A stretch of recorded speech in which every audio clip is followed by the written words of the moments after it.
welcome back to another season of The Practice Odyssey. Woohoo! 2021! That's right. My name is Alex. And I'm Jen.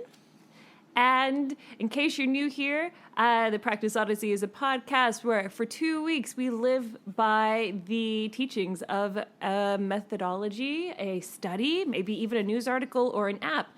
And we report back to you, the listeners, on how it has affected our practice. Are we better? Are we worse? Well, yes. Yes, indeed. It's the dream. It's the We dream. are living the dream in 2021. So Jen, where are you today? Today I am sitting in my bedroom in Cambodia. We just finished winter, so we had a week of cold weather when it dropped to 25, but that is finished now, so we are back to summer. Perfect. So listeners, we are now ready to start season 4 of our podcast. We're so excited to bring this season to you. In case you may have not noticed, in the past, we kind of work our seasons around a particular theme.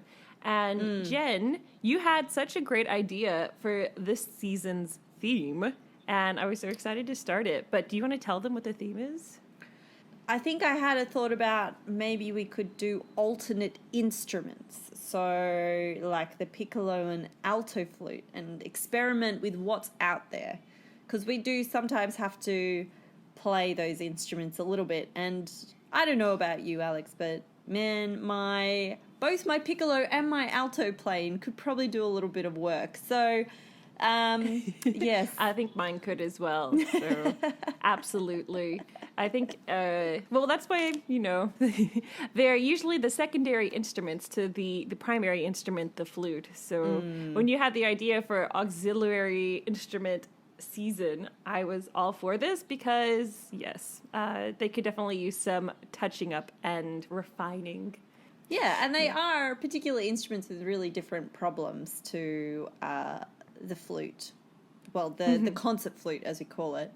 So, yeah, it'd be good to get people who really know their stuff on these instruments, their opinion on particular problems which crop up and how you could tackle them. So, yeah, I think this is going to be a good season. Very informative. Right. I think so, too. I'm so excited. And Jen, you also had the idea for our very first episode, and I thought it was so brilliant. It came up with the idea because we were both discussing the beginnings of our year, which for me was not too bad, actually. I was actually pretty chill. But you started telling me about the beginning of your year, speaking of, and I thought, do you know what? I think we need something which isn't really going to require more than you're already doing, if that makes sense. Because, Alex, Yes, what are you doing at the moment? I'm doing a lot. For listeners, they know that this is not a new theme for me. It's a little exacerbated by being stuck at home or being safe at home because of the coronavirus. I like but that last change year, of words. yes, I think it is at home. I'm safe at home. Exactly. But yes, last year I spent the year brushing up my knowledge of German to a C1 level. For people who are unfamiliar with the different levels of knowing a language, that is the university level of a language, so that I could further my studies here in Germany and maybe even get a third degree on a third continent. We'll see. So that was my whole of last year. And in December, I basically, outside of, the regular flute playing, rehearsing during Corona, mainly online, teaching lessons, I've been spending it reviewing all of the university subjects that I will need again, and they're all in German, so it's been a bit of a year. Oh my gosh. So yes, when you said, how about we do a bit of a more chill, not necessarily chill, but a little loosely structured, like 2 weeks for the podcast, I was definitely for that. Yeah. And your idea harkened back to a previous episode when we did the Marcel Moïse daily exercises, right? And then I had found this website, or I'd heard about it. I think you'd heard about it too, Jen Cluff, who does this amazing blog, and she has tons and tons of resources there, all free to use, just all of her vast accumulation of knowledge. And so when you said, "Hey, how about we, do something from Jen?" Oh no, Cluff? I'm forgetting her name. Yep, Jen Cluff. That's you're Jen, it. That's it. I'm Jen. There's too many Jens in this episode. Jennifer. We could call her Jennifer Cluff. Jennifer Cluff. Oh yes, that's true. But I mean, she does also go as Jen. But yes, Jennifer Cluff. She does. Yes. Yes, the Jennifer Cluff blogs. That was just a fabulous idea. But how about you can tell the rest of the information about the blog, but I was just super excited. It was such a good idea, Jen. Yeah, well, actually, I was going to ask you, one of the questions I was going to ask you is, how did you discover this lady? Because I'd never come across her before until you told me about this blog. Because you found it while you were researching how on earth to do mois. That's right. When I was, listeners, feel free to listen back to that episode. It's in, we have all of our episodes accessible at any time. In America, she's pretty well known, I would say so, even though she's Canadian. But, that's basically like we're family, Americans and Canadians. I first heard of her when I was doing my music pedagogy class over the summer back in my undergraduate, and they were listing the purpose of the class was really just to have a huge birth of knowledge of all of the works for music that are available. And so part of that was researching also what's available online, and Jen Cluff came up quite often. So then I remember looking around it a little bit in my undergraduate, and then I don't think I looked at it too much in my master's, but then when we were working on the Marcel Moïse studies, then I came across her again. And so I was like, oh yeah, Jen Cluff, she's great. And I would love to see what she's got available to help me with this Marcel Moïse craziness.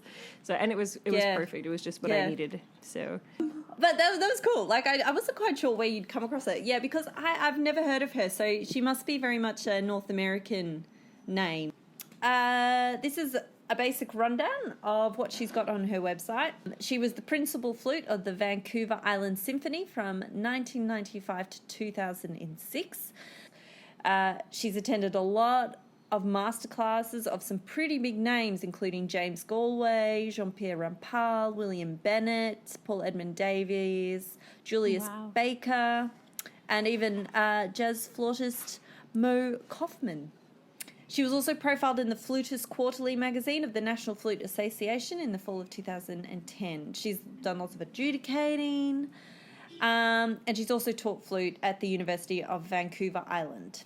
But yeah, she's published a lot of articles, including United Kingdom's FluteWise magazine, and she's basically really, it's her website which is really fantastic. She's just got so many articles and connections and advice on particular flute problems and also repertoire. Basically, it's a really amazing resource which she's created online at her webpage, which is jenniferclough.com. She's incredibly generous with her knowledge. Like, she's just put it all there, and it's incredibly helpful. I've been really enjoying it. Yeah, it's like your own personal flute Google deep dive. I mean, there's just so much, and you never know what you're going to come across. And there's it's just a plethora of amazing knowledge. It's like having the brain of your amazing flute teacher basically transplanted into the internet into one place. Yeah, so that's my very basic summary of Jen Cluff and Jennifer Cluff and her biography. But yes, her website is a maze of information, and basically the challenge was for the past 2 weeks to go onto her website and go wild, make use of it as we so desire. So basically we've just made up something on the theme of Jennifer Cluff and the information that she's got on here. So I have no idea what Alex has been doing for the past 2 weeks. I have no idea Alex what Jen's been doing for the last 2 weeks either. None. It's part of the fun of the podcast. Yeah, so I'm also going to be finding out this week what's been happening with Alex, so I'm quite excited. Yeah, so I guess on with the show. Alex, what did you do in your week one? Yes. All right, so week one with the Jen Cluff blog. Okay, well, so any listeners out there know how I usually start my weeks. Oh, yes, we love it. With research. So I spent the first day of practicing just kind of perusing her website, and I knew that our goal for this season was to do auxiliary instruments. Also, let's see how many times I can pronounce auxiliary correctly and incorrectly. Keep track. And so that was the idea. So, okay, something that would help me get back into playing my auxiliary instruments pretty well. And also something that, after a Christmas break, when we were both pretty overwhelmed with just random tasks and just dealing with living through another historical event, something that was just kind of calm and relaxing to get us back into it. So I scoured her website and I came across, which I will link below. So I found her page that's titled Practicing the Flute. And it's basically how to get into practicing. Because I figured it's always good, especially after a slight break, to just kind of review the basics again, figure out, get the habits established and everything. So for this one that I picked, on this webpage, it was her Plan C. So basically, it was broken up into 7 parts, which, you know me, I love it when things are broken up into steps, and and I can just chug along and make sure I've ticked all my boxes and didn't forget one for 2 months or something. So it started off with a nice, for level 1, you had some legato tone quality. Then number 2, for level 2, you did that with melodies. Then for level 3, you would do finger looseness and accuracy practice, and that was kind of combined with level 4, which was rhythmic precision. And then for level 5, you would do some clean and neat articulations, and level 6, expand your dynamic range, so play around with some dynamics, which also synchronized really well with the theme of week 1 with the Practisma method, which we'll discuss at another time. And level 7 was finally just applying the clean technique and dynamics to studies and pieces. So that was the overarching theme. My plan was also to slowly break back into the other instruments as well. So every day either play a little bit of piccolo or a little bit of alto flute in week 1. So that way it's just kind of refreshing and keeping it kind of fun as well. So nothing too heavy just yet. And so so that's kind of what I did for week 1. I also chose an exercise and a piece. So because in another article that I read about her, she said that you should always, for the melodies, choose Baroque pieces and choose Baroque pieces to practice this on. I read that somewhere else on her website.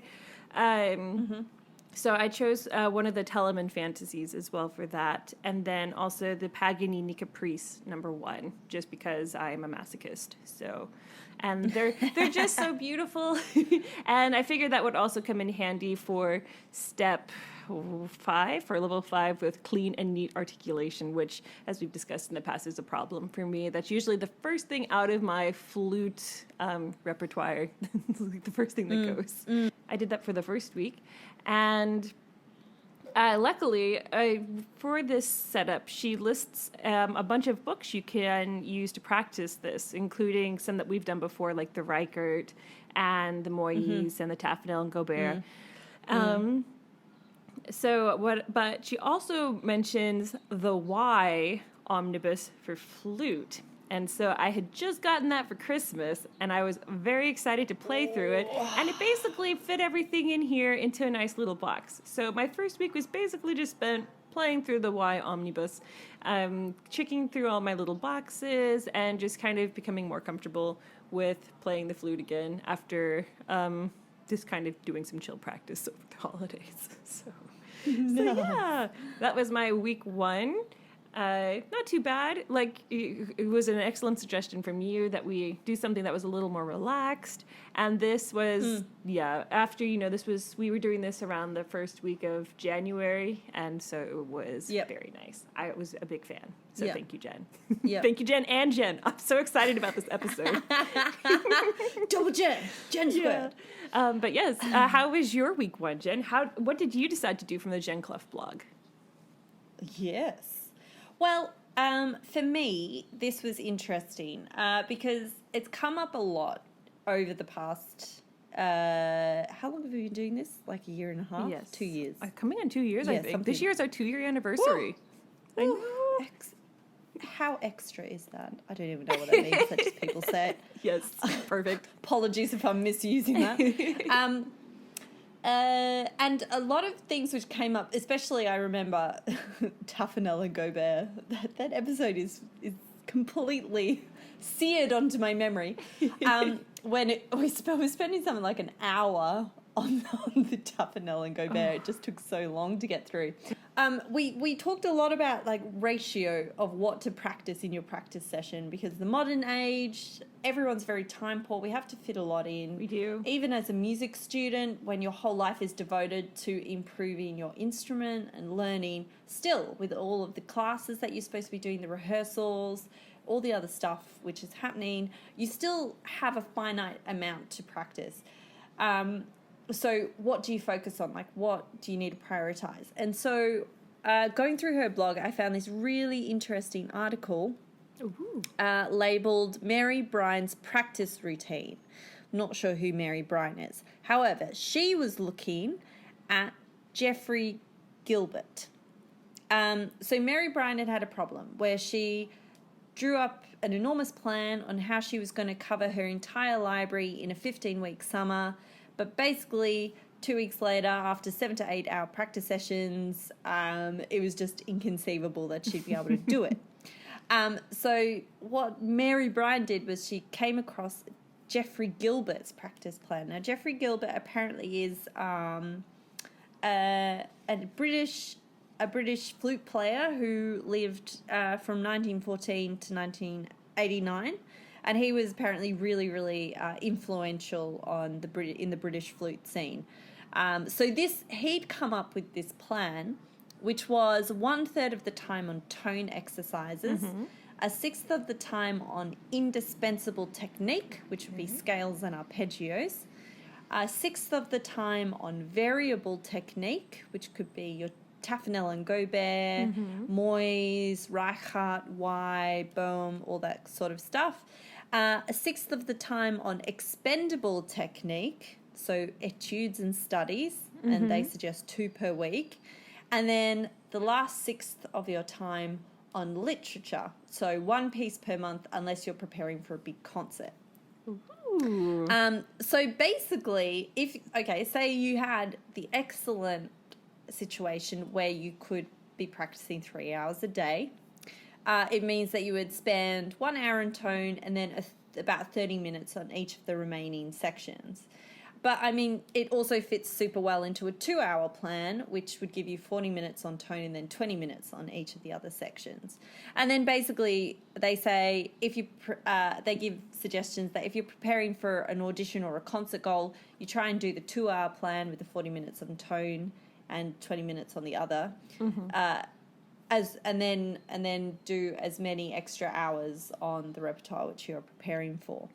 So I really liked this ratio. Like, this ratio idea is what really drew me to it, because some days, yes, I have the luxury where I can sit there for like 3+ hours and practice. That's lovely. Other days that ain't gonna happen. So I liked the flexibility of this ratio, that I would spend 1/3 of my time on the tone, and then I knew that I had to spend like maybe, 1/6 of the time on the scales and particular scales. So I really liked this, how they'd put it into this ratio, and what they were focusing on in those sections. And then she's put out a whole personal practice regime and given a list of all these different books you can put and alternate between each week. So it made it really, really varied. So I would alternate between, for my tone books, I'd alternate between Moyes de la Sonorité, Robert Dick, the other flute, Y, of course, and then I put in, of course, souffle, because I'm in love with souffle at the moment. So it was really nice. So it meant like I was doing something different every day, which of course changes it up because it's easy to get stale. So yeah, that was my big week one, was getting into this ratio deal, which what's his name? Jeffrey Gilbert. The Gilbert Ratio. Came up with the Gilbert Ratio, as it shall now be known. Oh, I like that, Alex. Anytime. The Gilbert I'm here Ratio. For you. Yeah, so I think that was my week one, was this Gilbert Ratio, and having fun with that, and planning. It just made it easier to plan out my practice. Sometimes you sit there at the beginning of the day, and I don't know if you find this. I don't think, maybe you don't find this so much because you're really good at planning, but I'm not quite so good at planning. So I liked the structure that this gave me. It's like, okay, well, I know what I need to do. I need to follow. Here we go. I go to my blog page. I'm like, okay, I did the other flute. Okay, so that means today I'm going to look at Trevor Y, tone. All right, here I go, and off I would go. Yeah, and I like that it's structured with ratios. It kind of reminds me of cooking even a little bit, because often in cooking, you know, they'll say 2 parts water, 1 part flour. Actually, sorry, I don't know what kind of recipe that would be, but 2 parts flour, 1 part water. But you know, then when you're first learning how to cook, you're very accurate, or at least for me, I was very accurate with my measurements. But after so many years of cooking and baking, you kind of know how to eyeball it and figure those things out. So I like that idea of a ratio, because instead of having to be like, okay, I'm going to spend 3 hours every day and maybe more practicing, it's like, oh, okay, I have an hour today of, you know, legitimate time that I can spend completely focused on my flute playing. And so then it's easy. Then you just apply the ratio. Okay, then that means I need like 15 minutes or so of this, 20 minutes of this, blah, blah, blah, blah, blah, and then you can go from there. Brilliant. And it was really good because actually a couple of days I did only have 1 hour to practice, and I was like, okay, I've got 20 minutes on tone, and then I've got 10 minutes on each of the other things, but it made me like super focused. There was no Faffin, Alex. Absolutely no Faffin that day. It was straight for the jugular. I knew exactly what I needed to focus on for those 10 minutes. I was going to use every second of it. And it just made it really, really efficient. And actually, I went away from that practice session feeling like I'd achieved more than a couple of other times, and I had way more time That's to play. fantastic. And so I think that really, having that kind of ratio and knowing that I had this finite amount of time and these really just helps you hone in on what you need to look at that time. It stops your focus from being too broad, so you're getting distracted by too many things. Yeah. It reminds me of when our friend Andrew came to visit in Berlin, and he needed to practice for some audition coming up. And so then in Berlin, it's quite easy to find a practice room to rent. It's totally fine. They always look at you a little funny when you walk in, because usually in Berlin, it's not classical musicians walking in with their flutes. It's like drummers and people who want to play really loud stuff. But I remember him coming back from one of them and saying, because, you know, it was like, okay, I'm paying €3 for this hour, or like 10 euros for so many hours. And I was like, okay, right, I got to get to it. This is money, and I'm going to practice, and it's going to be very succinct what I'm going to do. And he's like, I got so much done. So, Jen, I should pay for my practice rooms more. Exactly. But Jen, you have found via this Gilbert ratio a way to accomplish that without spending money. So that's fantastic. It was good week one, actually. It was a nice restart back into it. Yeah. So week one for you was kind of easing yourself back into the flute, having fun. So what do your week 2 look like? So for week 2, I basically continued on what I was doing before with the kind of using different methods and applying it over these 7 steps. There was a bit of Taffanel and Gobert, and still my Y omnibus. However, I told myself this time, just because I wanted to focus a little more on auxiliary instruments, that I would spend at least half, if not a little more of the time on the auxiliary instruments. I know. I'm sorry, listeners. So I would say like 1/3 was spent on regular flute and the other 2/3 were spent on piccolo and alto, which was a lot of fun. However, I was getting a little annoyed that sometimes, because the piccolo only starts at D, it was hard to find a way to get like some of the exercises that had to alter a bit because they would, go down a little further. I mean, it's not that bad, but it was a little annoying. And then, I still continued to work through the Y omnibus, and I found that he had these amazing exercises for breathing in the back in his breathing section, I think it's called. Really?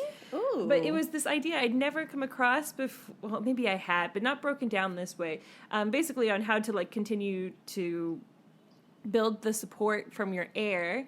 And what you do is you take a tape measure and you put it, I think, above your, like, in your, like, under your arms, but, like, a little above your chest. And then you take a huge breath. And then you see, and then you hold it, and you measure how big it is compared to when you don't, when you're not breathing, like, you're just normal. And then you do that for over the course of a year, and you try and see if you can get it up to a certain number. So he's like, when you're first beginning, the difference might only be 2 or 3, but see if you can get, I think, up to 20 or 26 centimeters of, like, expansion. Wow. But yes, and so I did that, and I'm very pleased to say I was not in the 2-second one. I mean, I'm glad because we are professionals, but it's always a little nerve-wracking trying something new. It's like, oh no, where do I fall on the spectrum? And I have breathing problems as it is. So, but yes, no, I came in at a nice little 8 or 9 centimeter difference. I was very happy with that. Nice. And so I'm going to see maybe I can report back to y'all by the end of the year how that has changed. So I also discovered that this week. Nice. So yeah, my breathing I noticed as well was getting very, how would I say that? Well, my breathing was a little easier. I was spending a lot of time on breathing as well because that was in one of these sections too, like focusing on the breath. So I also found that really helpful. And I also tried to put together a little a cappella version of a song from a TV series that Jen and I love, Crash Landing on You. And so that also gave me a chance. I know, it's so good. So it had little parts in there for alto and piccolo flute that I wrote in. And so I just finished editing that yesterday. So hopefully, I don't know if it's good enough to put out on the internet yet, but if you do, you will see it on my Instagram page, Flute Yogini. So feel free to check it out there. It might be there, it might not. I haven't decided yet. So, but nevertheless, you should watch the TV show. I know, it's quite excellent. Yeah. But yeah, I feel like I ended my second week just feeling really good and being a little less nervous about piccolo and alto flute again. Unfortunately, I do not own a bass flute at this time, so those are the two auxiliary instruments that I could play for the season. But yeah, it was really good, and I was pretty pleased without saying too much about a verdict. So okay, yeah, very good. That was my week 2. How was your week 2, Jen? Well, yes, week 2. Well, I guess this probably should have gone to my week 1, but week 2, I guess, was when I'd done a bit more exploring in the blog at the end of week 1. So week 2 is when I really started doing this. I stumbled upon her little article, Getting into Practicing Flute. And so, I don't know, sometimes you just wake up, Alex, and you sit there and you're like, just feeling very unenthusiastic. Very bad case of Monday-itis. And so she's got a few suggestions on this article about how to kind of get yourself into the swing of practicing flute. And a few of them I really quite enjoyed. She's got a few suggestions, but the one which I really, really liked was walking around while you're playing the flute. Ooh. So I started doing this with my scales every day. So she says, basically you just walk around to all of the beautiful echoey spaces in your home, playing beautiful sounds and making up fragments of melodies that just come to you. So I did that except with my scales. And I can report to you that I now know every single area of of my apartment, which has very nice acoustics. Of course, it's the bathrooms, but there's also a very strange little corner of the hallway, which for some reason just really gets a nice echo going. Ooh. Anyway, it's lovely. Beautiful reverb. Anyway, so weirdly, my favourite place now to play my scales when I'm not feeling in the mood is in the corridor. But now, near the end, it's very particular. It's not in the middle of the corridor, it's down one end. Very precise, very precise. I'll write a diagram for anyone interested. But yeah, I really liked that. And then also they had the suggestion of playing with passionate feeling, some of the most beautiful slow movements you've got in your repertoire. And then a bit of flute karaoke if you're in the mood for it. Yeah. Love karaoke. Love that flute karaoke. And one thing she also suggested was singing and playing. So this is something which I've really enjoyed from Robert Dick's book, The Other Flute. One of his first exercises is to play and sing. Basically like a Tuffanel and Gobert little exercise, and then you play it through, but it just opens up your throat, makes sure everything's all really relaxed and your air is feeling nice and relaxed and resonant. So I just started doing that as the beginning of my practice, and I've really been enjoying that. Coming into it after a holiday, sometimes it takes your body a little while. It's almost like you've forgotten how to play. It feels a bit alien again, but this was a really nice way to kind of come in really gently and enjoyably. So I really enjoyed that bit. And another bit which I was really enjoying in her personal practice regime, which I was following, was her indispensable technique section, which was the scales and arpeggios. And basically for the plan, she has... most of the time you're using Moise's daily exercises, which is great. We did do that a previous episode. It slightly killed us. But she also puts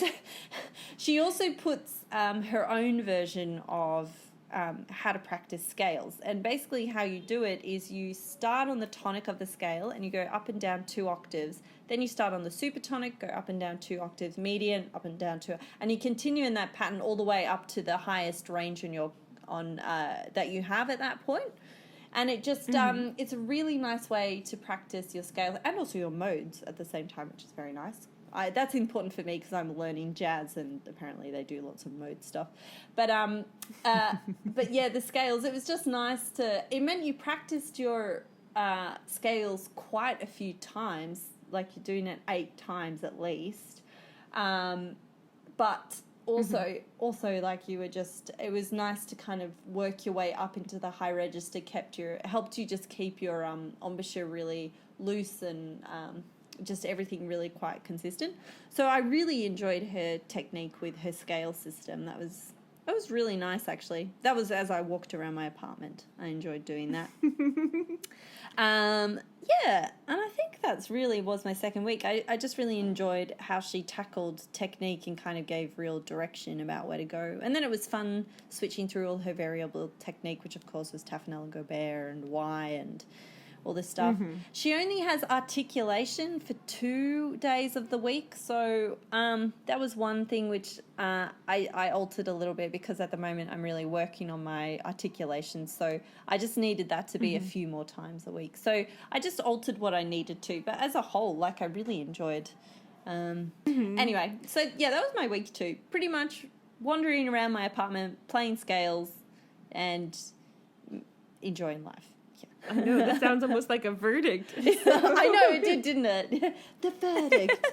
I think that was a pretty good verdict. Yeah, like, it worked very well. You were able to alter it a little bit to fit your needs. And when in doubt, go with the Gilbert Ratio. Go with the Gilbert Ratio. The Gilbert Ratio wins. What would your verdict be, Alex? How did you find Jen Cluff's website? I found Jen's blog it's a lexicon almost, right? It's just this huge resource of all of her knowledge, and even though she's retired now, she's still updating everything. And even though we both worked from the same thing, I would say that our practice regimes looked a little different. Like they didn't really, you wouldn't have guessed that maybe it came from the same person, but we are still both able to get like a good amount of use and acquire some new knowledge from it. Yeah. So I liked that. I liked that she gave lots of different options for methods in case you didn't have one of the books as well. You could always go to a different one. I liked my little 7-step method that I used. Yeah. And she had some little bits too on for piccolo and alto flute. So then I could kind of look over that as well and go from there.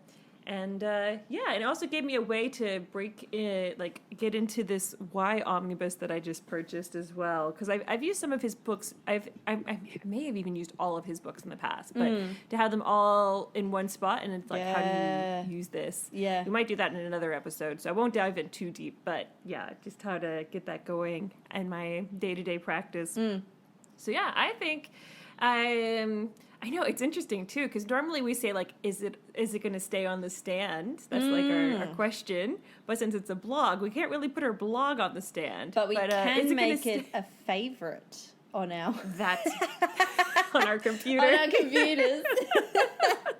Yeah, exactly. Will we bookmark it? Yes. Is it bookmarked? Yes. Yes. It is bookmarked. It is there, and I think anytime before I break into a new method, I think I will definitely check out what Jen has to say about it first, and then ask the other Jen, and then go from there. Yeah, I know. Certainly, if we come across another Taffanel and Gobert thing, I'm coming to this blog to see if she's got any ideas about how to practice it. Yeah, before going crazy. Oh my gosh, that was. Well, yeah, I think that wraps it up, Jen. I think it does. So we've got our verdicts for the Jen Cluff week of practicing, 2 weeks of practicing. I know. Yes, but you can also let us know what you think by writing to us at thepracticeodyssey@gmail.com. You can also listen to us on YouTube by searching for The Practice Odyssey Podcast. We are there. We have a few subscribers. Thanks to everybody who's subscribed already. Thank you. And if you'd like to support The Practice Odyssey, you can like us and leave us a review on Apple Podcasts or subscribe to our YouTube channel. That also helps. The music in this episode is written by me, and the the show art is from the fabulous Ivan Potter Smith. So once again, thanks y'all so much for listening. We hope your 2021 is off to a good start, and we'll see you again in 2 weeks. Until then, have a great time.